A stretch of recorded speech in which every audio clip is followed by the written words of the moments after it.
IIT, JEE, नीट किंवा MST CET यासारख्या प्रवेश परीक्षांची तयारी तुमच्याकडे एक उत्तम पर्याय म्हणजेच सुपर 30 सिंधू संचलित सुपर 30 करिअर इन्स्टिट्यूट सिंधुदुर्ग, तेही कुडाळ या शिक्षण नगरीमध्ये.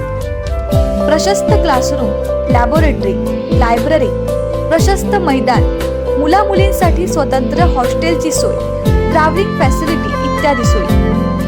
त्वरा करा, आजच दिलेल्या क्रमांकावर संपर्क करून नोंदणी करा.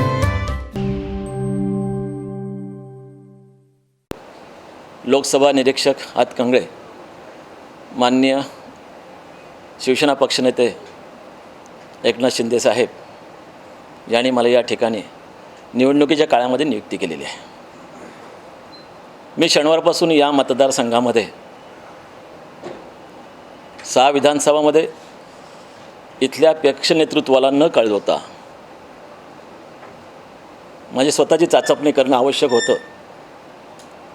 कारण वेगवेगळ्या वृत्तवाहिनीवरती वेगवेगळे विषय हाताळले जात होते, म्हणून मला ते फिरून जनतेचा अहवाल घेणं अपेक्षित होतं. तो अहवाल मी गेल्या 4 ते 5 दिवसामध्ये घेतलेला आहे. घेतल्यानंतर आपल्या मनातला संभ्रम जो आहे हा दूर व्हावा म्हणून ही पत्रकार परिषद मी आयोजित केलेली आहे. माननीय शिवसेना पक्षाच्या मुख्य नेत्याने धैर्यशील माने यांची उमेदवारी जाहीर केलेली आहे. वृत्तपत्रामध्ये आपण सर्वांनी वाचला असेल, इलेक्ट्रिक मीडियानेसुद्धा आपण सर्व त्याचं अवलोकन केलं असेल. त्यामुळे आपल्यामध्ये कुठल्याही प्रकारचं मनात शंका नसावी म्हणून हा संदेश आपल्यापर्यंत जावा म्हणून ही पत्रकार परिषद आयोजित करण्याचा मुख्य उद्देश होता. कालच आमच्या मित्रपक्ष भाजपाबरोबर कोर कमिटीची मीटिंग आयोजित केली होती. त्यामध्ये हा विषय मी मांडलेला आहे, त्यांना सगळ्यांना यावर सूचित केलेलं आहे. आणि सर्वांनी ही लोकसभेची निवडणूक असल्यामुळे माननीय पंतप्रधान मोदी साहेबांचे हात बळकट करण्यासाठी युतीमध्ये जो उमेदवार दिला जाईल त्याला निवडून आणण्यासाठी सर्व आपण कटिबद्ध आहोत असं सर्वांनी एकमुखाने काल हात उंचावून सिद्ध केलेलं आहे. म्हणून वृत्तवाहिनीवरती ज्या शंका आहेत त्या शंका आता याच्यापुढे थांबतील अशी मी आपल्याकडनं अपेक्षा व्यक्त करावी, तर ते वावगं नसावं. या 6 विधानसभामध्ये दौरा करत असताना बऱ्याचशा ठिकाणी मला चांगले अनुभव आले. धैर्यशील मानेने कमी काळामध्ये प्रत्येक ग्रामपंचायतीपर्यंत केलेली विकासाची कामं असतील किंवा त्यांना मानणारा वर्ग आहे, भाजप असेल, अजितदादा पवार गट असेल, RPI असेल, सर्वांनी आपापल्या परीने जी कामं केलेली आहेत ह्या सर्वांना बरोबर घेऊन या लोकसभेमध्ये धैर्यशील माने कसे चांगल्या मताने विजयी होतील आणि भाजपचा जो नारा आहे 400 पार, त्यासाठी आम्ही सर्वजण कटिबद्ध आहोत असं सर्वांनी मनोमनी ठरवलेलं आहे. शिरसाट साहेबांशी चर्चा झाली. काल परत शिरसाट साहेबांनी म्हणून निवेदन बदललं. मुख्यमंत्री चर्चा करत असताना वृत्तवाहिनीवर जशा वेगवेगळ्या बातम्या येत आहेत, मी या 6 विधानसभामध्ये फेरफटका मारला असताना धैर्यशील माने निश्चित विजयी होतील हा आढावा मी घेतल्यानंतर मी मुख्यमंत्र्यांशी आमच्या शिंदे साहेबांशी स्पष्ट चर्चा केल्यानंतर शिंदे साहेबांनी मला स्वतः सांगितलं की अरे आपण धैर्यशील माने डिक्लेअरच केलेलं आहे. वेगवेगळ्या बघा, प्रत्येक पक्षाला वाटतं की माझा पक्ष मोठा व्हावा, त्यात काही वावगं नाही आहे ना. कोणालाही वाटेल की माझ्या पक्षाचा का खासदार असू नये. कोणीही कुठलाही पक्ष, आपण काय तुम्ही काय ना मी काय, प्रत्येकाला जो राजकारणामध्ये असतो जो निर्णय क्षेत्रामध्ये काम करतो त्याला वाटतं ना की मला उच्चपद मिळावं. ज्या ठिकाणी आपण काम करतो त्या सगळ्यांनाच वाटतं आहे. त्याप्रमाणे कोणीही मागणी करू शकतो, त्याच्यामध्ये वावगं काहीही नाही. फक्त आता एकदा उमेदवारी डिक्लेअर झाल्यानंतर सर्वांनी एकत्र येऊन काम करणं हेच महत्त्वाचं आहे आणि तसं आमचं ठरलेलं आहे कालच्या दिवसामध्ये. कन्फ्युजन आहे की हे द्यायचं की नाही? कुठल्याही प्रकारचं कन्फ्युजन आमच्या नेत्यांच्या मनामध्ये नाही. काल तसंच मान्य शिरसाट साहेबांनी तसं निवेदन केलेलं आहे. मी स्वतः मुख्यमंत्र्यांशी परवाशी रात्री संवाद साधल्यानंतर त्यांनी स्वतः सांगितलं, अरे आपण तर धैर्यशील मानेंची उमेदवारी घोषित केलेली आहे, त्यामध्ये कुठल्याही किंतु शंका नसावी आपल्या मनामध्ये. हा त्यांचा निरोप वाटल्यास मी तुम्हाला देतो आहे. मी स्वतः चर्चा केलेली आहे.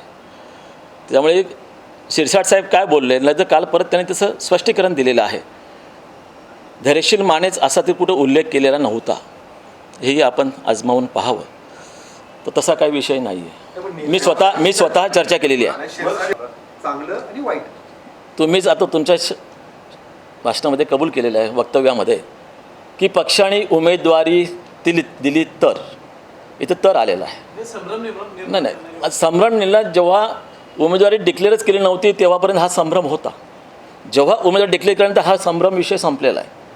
म्हणून काल बहुतांश स्वतः भाजपने ती मीटिंग आयोजित केली होती की एक ओळख असावी. मला त्या लोकांशी संबंधित काम करायचं आहे म्हणून काल मी स्वतः त्या मीटिंगला उपस्थित होतो. आणि जर तर हे सगळ्या भागातच कुठल्याही प्रकरणामध्ये जर तर हे असतं. म्हणून तर आणि जरच्या भानगडीत न पडता आम्ही सगळ्यांना बरोबर घेऊन पुढे जाणार आहोत. हा त्यामागचा माझा उद्देश आहे एक निरीक्षक म्हणून. या मतदारसंघाचं पद्धत बोलायचं झालं तर इथे या मतदारसंघामध्ये अशी कुठल्याही प्रकारचे जे टीका टिप्पण्या होत्या उमेदवारी डिक्लेअर झाल्यानंतर सर्व टीका टिप्पण्या बंद झालेल्या आहेत. हे तुम्हाला येत्या 2 दिवसामध्ये लक्षात येईल. आजही कालच्यापासूनच बघा ना, कालपासून तुम्हाला तशा बातम्या मिळाल्या नसतील. मी या मतदारसंघापर्यंत का असेल तर मला आपण निश्चित विचारू शकता. त्यातल्या गटातले बरेचसे लोक स्वतःहून मीत आल्यानंतर, कारण बऱ्याच वर्ष मी जवळजवळ 42 वर्ष पक्षामध्ये काम करतो आहे, त्यातले काही लोक स्वतःहून मला भेटून गेलेले आहेत. त्यांनाही शिंदेसाहेबाबरोबर काम करण्याची इच्छा आहे. मी बोललो जेव्हा वेळ येईल तेव्हा निश्चित मी तो विचार करेन. बरेचसे उबाटाचे लोक मला भेटून गेलेले आहेत. मी पहिला आनंद दिघेंचा सहकारी आहे. त्यांच्याबरोबर महाराष्ट्रामध्ये बऱ्याच ठिकाणी रात्रंदिवस काम करण्याची आम्हाला सवय आहे. त्याच्यामुळे मी 6 मतदारसंघ कधी आणि कसे फिंडवून काढलेत हे मी तुमच्यासमोर उघड करू शकत नाही. आमची काही पक्षाची ट्रॅजेडी असते, कशाप्रकारे काम करावं ना, कसं करावं ना, कोणाला भेटावं आणि कोणाला भेटू नये. त्याप्रमाणे बऱ्याचशा लोकांना, विरोधी पक्षातल्या लोकांनासुद्धा मी या कालखंडामध्ये भेटलेला आहे. जे उमेदवार इच्छुक आहेत त्यालाही काही लोकांना मी भेटलेला आहे माझ्या पद्धतीनं. नंतर मी धैर्यशील मानेंना भेटलो आहे. तो पण धैर्यशील मानेंना माहीत पण नसेल की मी या शहरामध्ये आलेला आहे. आमची गणितं वेगळी आहेत. तुम्ही आताच मला उघड करायला सांगता काय? आम्ही आमच्या पद्धतीनं आमचा उमेदवार कसा सामोरं जाईल आणि कसा मोठ्या 2 लाखामध्ये कसा मतधक्क्याने तो विजयी होईल हे आमचं ध्येय आहे. त्यामुळे आमच्या ध्येयाप्रमाणे आम्ही सर्व मित्रपक्ष मिळून काम करणार आहोत. समोरचा व्यक्ती, समोरचा उमेदवार कोण घोषित होणार आहे, कोण उमेदवारी करणार आहे, त्या बाबतीत आम्ही दुर्लक्ष करणार आहोत. मगाशीच सांगितलं की प्रत्येकजण आपापल्या पद्धतीने काम करणार आहे. आमची ट्रॅजेडी फायनल आहे की आम्ही विकास घेऊनच नागरिकांपर्यंत जाणार आहोत. मी तुम्हाला मगाशीच सांगितलं आहे की प्रत्येकाला पुढं जायचा अधिकार आहे. तो जात असताना शेवटी विचारमन करणं पण गरजेचं असतं. ज्या पक्षाबरोबर आपली बांधिलकी आहे, ज्या पक्षावर आपण काही वर्ष काम केलेलं आहे, त्यांचाही सपोर्ट आपल्याला आहे की नाही तेही त्याचं त्यांनी अनुकरण करणं किंवा त्याच्यामध्ये त्यांनी पाठपुरावा करणं आवश्यक आहे. मी मगाशीच सांगितलं आहे की प्रत्येकाला, कुठल्याही पक्षात काम करणाऱ्या कार्यकर्त्याला पुढे जाण्यासाठी तो प्रयत्न करत असतो.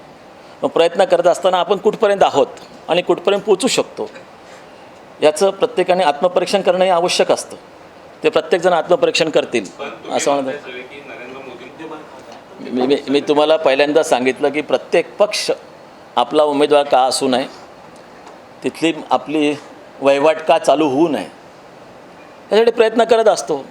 परंतु तिघेही मुख्यमंत्री आणि 2 उपमुख्यमंत्री बसून सौजन्याने बसतायत ना. त्यांच्यामध्ये आजही तुम्ही प्रसारमाध्यमाने पाहता की चर्चा करताना तिघे एकत्र आहेत. खेळीमेळीच्या वातावरणात चर्चा चालू आहे. सगळ्यांचं म्हणणं असं तर जसेचे टप्पे आहेत त्याप्रमाणे आपण त्या जे उमेदवार आहेत ते डिक्लेअर करू. तिघांचंही म्हणणं आहे ना, मुख्यमंत्री आणि 2 उपमुख्यमंत्र्यांचं. त्याच्यामुळे आणि आपल्याला पण माहित्या मिळाल्या पाहिजेत ना, आता काही माहित्या बंद होतील ना. नाही, प्रत्येकाची वैयक्तिक भूमिका असू शकते, ती पक्षाची भूमिका नसते. या व्यक्ती स्वातंत्र्यामध्ये प्रत्येकाला आपलं मत प्रदर्शन करण्याचा हक्क आलेला आहे, परंतु ते पक्षित नेतृत्वाचं ते विधान असेल हे ग्राह्य धरता येणार नाही. त्याच्यामुळे जो काय वाद चालू होता त्या वादावरती आता पडदा पडलेला आहे. आता सगळ्यांना एकत्र कसं आणायचं आणि आम्ही पुढं कसं जायचं हा आम्ही प्रयत्न करतो आहे. नाही, शिवसेना पक्ष पहिल्यापासून परंपरा आहे. मी बरेच वर्ष लोकसभेची निवडणूक असेल, विधानसभेच्या असेल, महानगरपालिकेच्या असतील, जिल्हा परिषद असतील, वर्षानुवर्ष निरीक्षक म्हणून या महाराष्ट्रामध्ये बऱ्याचशा शहरामध्ये गेलेला आहे. आमच्या पक्षाची ज्या वेळेला आम्ही संपर्क प्रमुखसुद्धा नेमतो, परंतु संपर्क प्रमुख आणि निरीक्षक संपर्कने काय प्रकारे काम केलेलं आहे, निरीक्षक हा सगळ्यांना कोऑर्डिनेट करणारा तिथे एक स्वतंत्र वर्ग आमच्या पक्षातर्फे प्रत्येक निवडणुकीला पाठवला जातो. नवीन मला पाठवलं आहे याच वेळेला हा मनामध्ये किंतु ठेवू नका. सगळ्यात निवडणुकीला म्हणजे मी त्या पक्षात असतानासुद्धा बऱ्याचशा ठिकाणी निरीक्षक म्हणून काम केलेलं आहे. तीच परंपरा आजसुद्धा आम्ही बऱ्याचशा ठिकाणी पाळली जाते. आताही पहिल्या टप्प्यामध्ये आमचे निरीक्षक रवाना झालेले आहेत. अनेक मतदार